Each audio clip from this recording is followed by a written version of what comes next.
তো এখনকার যে বাজারের সিচুয়েশন চলছে তা দেখে আপনারও নিশ্চয়ই মনে হচ্ছে যে ইনভেস্টমেন্ট করবেন কি না, বা এভারেজ করবেন না আরও অপেক্ষা করবেন। তো এই বিষয়ে হচ্ছে আজকের ভিডিওটা আমি বানাবো। তো চলো ভিডিওটা শুরু করা যাক। তো নমস্কার, আমার নাম বিপুল রায়, আমি চলে আসলাম ফের আরও নতুন একটি ভিডিও নিয়ে তোমাদের সামনে। তো চলো ভিডিওটা শুরু করা যাক। তো দেখতে পাচ্ছ আমি চলে আসলাম হচ্ছে গ্রো অ্যাপের মধ্যে। আর আজকে আমি বলবো হচ্ছে উইপ্রো লিমিটেড কোম্পানির ব্যাপারে।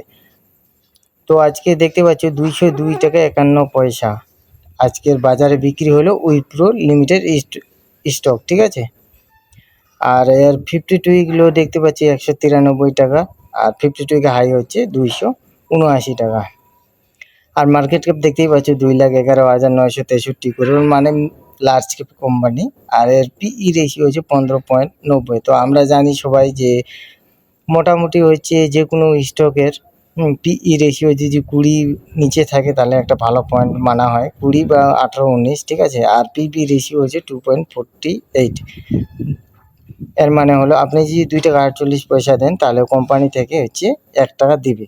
আর ইন্ডাস্ট্রি পিই দেখতে পাচ্ছি 20.33, তার মানে এটা বোঝাচ্ছে যে উইপ্রো লিমিটেড যে কোম্পানিটা আছে এর মধ্যে সেম আরও যে কোম্পানি আছে ওইসব কোম্পানির থেকে কিন্তু উইপ্রো লিমিটেড কোম্পানি হচ্ছে কম রেটে পাওয়া যাচ্ছে, এটাই বোঝাচ্ছে, ঠিক আছে। ইন্ডাস্ট্রি পিই আর হচ্ছে এই উইপ্রো লিমিটেড কোম্পানির পিই রেশিওটাকে কম্পারিজন করে।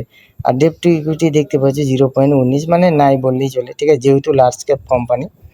আর আরওই রিটার্ন অন ইকুইটি দেখতে পাচ্ছি 15.77%, ঠিক আছে। তার মানে ইনভেস্টরদের পয়সার হচ্ছে পার্সেন্টেজ হিসাবে 15.77% কামাই করে দিয়েছে এই কোম্পানি। আর ইপিএস যদি জানতে চান যে প্রতি শেয়ারে কত টাকা করে কামাই করে দিয়েছে, তাহলে দেখতে পাচ্ছ ইপিএস আর্নিং পার শেয়ার 12 টাকা 71 পয়সা। তার মানে এই কোম্পানি প্রতি শেয়ারে 12 টাকা 71 পয়সা হচ্ছে কামাই করে দিয়েছে শেয়ার প্রতি আর কি। আর ফেস ভ্যালু 2।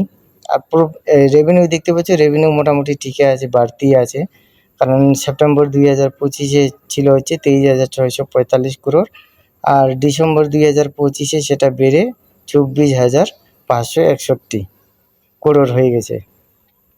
আর দেখতে পাচ্ছ শেয়ার হোল্ডিং প্যাটার্ন হচ্ছে প্রমোটার্স 72.63, এফআইএস 10.49, মিউচুয়াল ফান্ডস হচ্ছে 4.86% হোল্ড করে রেখেছে।